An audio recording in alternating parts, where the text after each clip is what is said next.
जनाब सैयद नसीरुद्दीन नसीर साहब का है। आप इस तरह तो होश उड़ाया न कीजिए, यूं बनसवर के सामने आया न कीजिए, या सर पे आदमी को बिठाया न कीजिए, या फिर नजर से उसको गिराया न कीजिए। यूं मत भरी निगाह उठाया न कीजिए, पीना हराम है तो पिलाया न कीजिए। कहिए तो आप महव हैं किसके ख्याल में, हमसे तो दिल की बात छुपाया न कीजिए।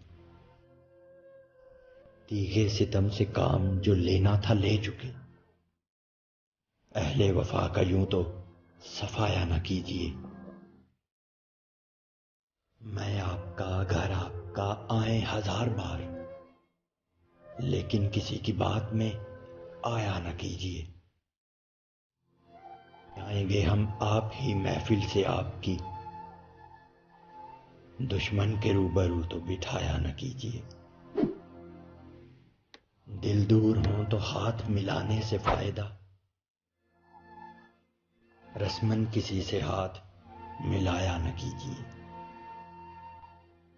महरूम हो लताफ़े फितरत से जो नसीर, उन बेहसों को शेर सुनाया न कीजिए।